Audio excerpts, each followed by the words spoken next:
Hello and welcome to another video from my series Quick Thoughts On, in which I always talk about different stories from the rich Star Trek universe. 50 years and a few days ago, NBC aired for the first time the next episode of the classic Star Trek TV show. Its title was Return to Tomorrow, and these are my honest opinions about it.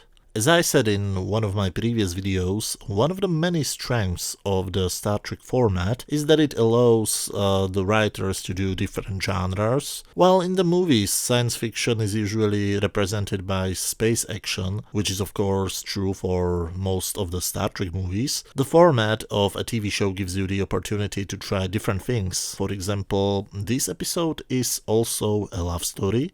Depending on your preferences, that can be a good thing, but it can also be a horrible thing. I must admit I am not a fan of romantic stories unless they are joined by something else. And thankfully this love story has also a pretty solid sci-fi B-plot with robots. And the most inspirational speech I have ever seen in a TV show. I have created a video with the speech and uploaded it a few days ago, so you should see a link on screen now, or it will be linked in the end of this video and the description if I won't forget. I didn't want to include it here for obvious copyright reasons, but if you have seen it, you surely know what I'm talking about.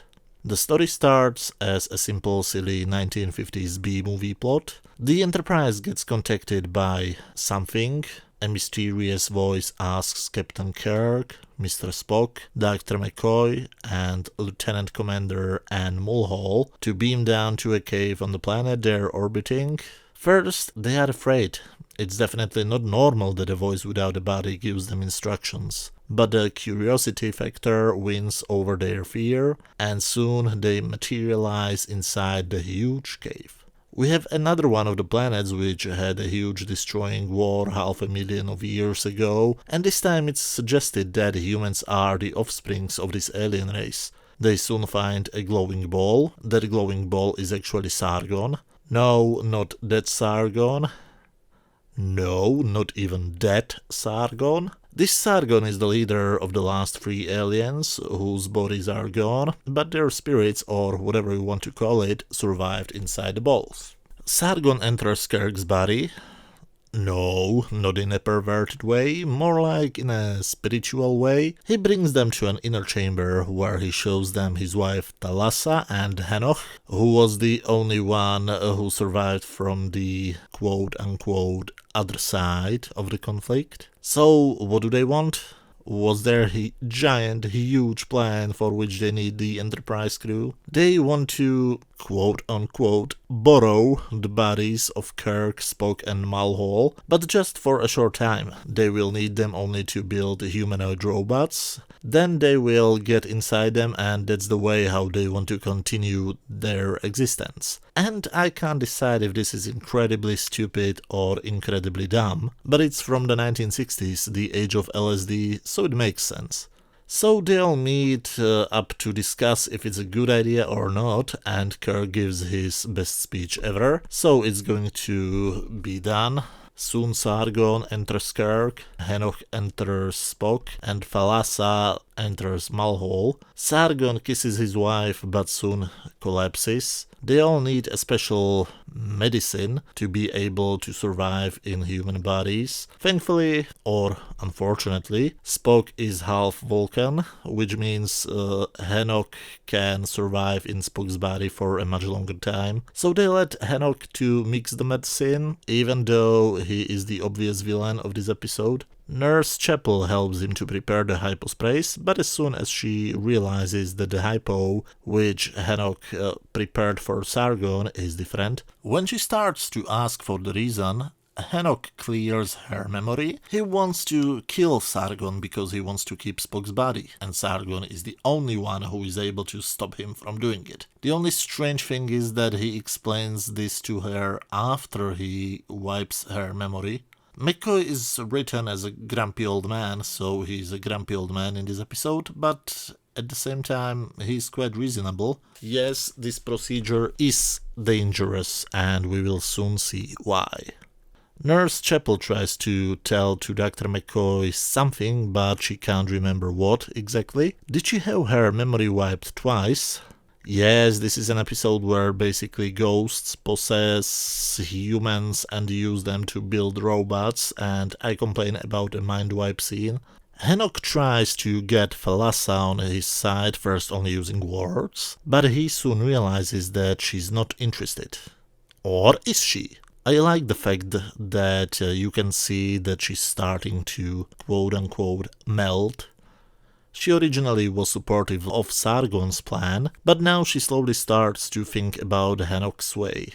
She goes to check Sargon, who is checking the drug Hanok prepared, but he can't find anything wrong with it. When he sees his wife concerned, he tries to pretend that he's perfectly okay, but then he collapses, dead. Which means that Kirk's body is dead too, but his spirit, or whatever term you want to use, is still okay. When Thalassa goes to check Hanok, he has just prepared a corpse of Lieutenant Hadley. Oh, sorry, this is supposed to be an android. I'm sorry, but I could never take this seriously. It's clearly Billy Blackburn with some stuff on his chest. As soon as Thalassa realizes that this male body is for her, she freaks out and goes to Dr. McCoy. She offers him to save Kirk if he allows her to keep Mulhall's body for herself and not to tell it to anybody. When McCoy dares to disagree, she creates animated beams around him, which probably cause him pain or something. But when she calms down, she realizes that her temptation is too big and she can't keep the body. That's when they all realize that Sargon moved himself to the ship's computer. Okay, so who has tortured McCoy? Was it Thalassa or Mulhall? Did Thalassa need a human body to create those beams? How can a human body generate them? So if it was Thalassa and she didn't use her body for it, just her mind or spirit or whatever you want to call it, what did she learn? I assumed that Thalassa has that power by herself and it's not connected to any physical body, or am I completely wrong? But I think that this moral message doesn't work this way. I think they were trying to do the with great power comes great responsibility thing, but it works only if an ordinary human receives superpowers, and not when a non-human being is turned into a human. Anyway, Thalassa and Chapel lock McCoy out of the sickbay. He hears a noise, and when a strange-looking Chapel opens the door and goes away, Bones gets a nice surprise. Kirk is perfectly fit, Dr. Mulhall is in her own body, and the three balls are destroyed, so Hanok has now nowhere to go, and they have to kill Spock.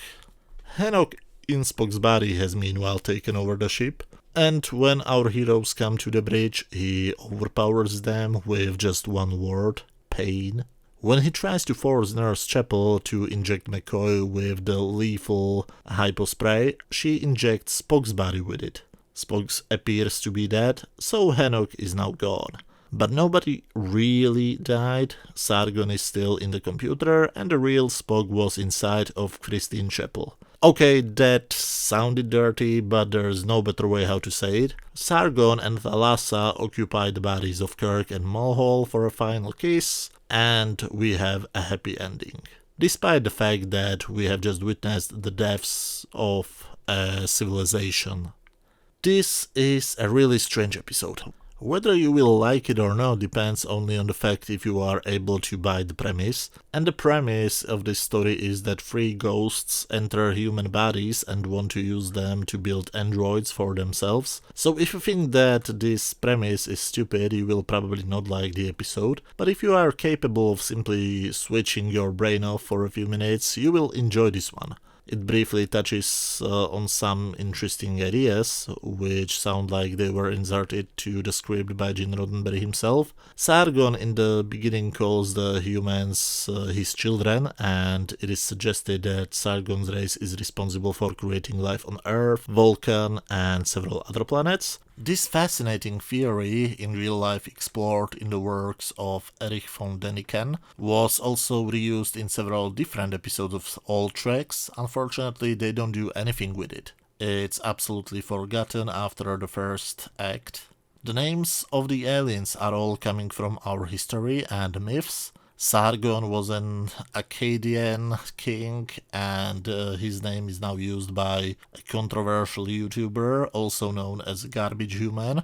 Thalassa was one of many ancient Greek gods, and Enoch is, of course, a biblical figure. I have pretty serious problems with the basic premise of the story, to be honest. To me, the best parts of it are Kirk's "Risk is our business" speech and Diana Muldaur's fantastic performance. I'm glad she was brought back for season 3 and that she also played the chief medical officer on the USS Enterprise D for the second season of Star Trek The Next Generation. To be honest, I prefer her Dr. Pulaski to Gates McFadden's Dr. Crusher. This episode was directed by Ralph Senensky, and he was really great doing romantic scenes. And even in this episode, every scene with Sargon and Thalassa is simply a joy to watch. The music is also beautiful, the score has that wonderful romantic old Hollywood feeling. But yeah, I don't like the plot. And another big problem for me is the pacing. Nothing really happens in the first 2 acts, and at the same time, tons of great scenes got deleted. We thankfully got to see some of them on the 2016 Roddenberry Vault Blu-ray box set. There are also many bloopers coming from this episode. I'm pretty sure if you're a Star Trek fan, you know what I'm talking about. So, how to rate this one? I really like how this episode looks, how it sounds. I like the acting, especially by William Shatner and Diana Muldaur. At the same time, I don't care about the plot. As I said many times before, this is the worst type of episodes.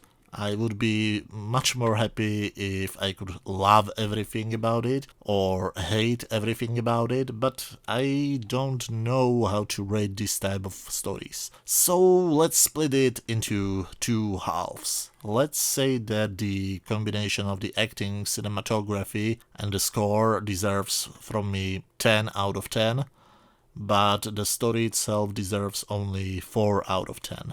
So, on my standard scale from 0 to 10, where 0 is complete garbage, 10 is a masterpiece, and 5 is just average, I would give this episode 14 out of 20, which means 7 out of 10.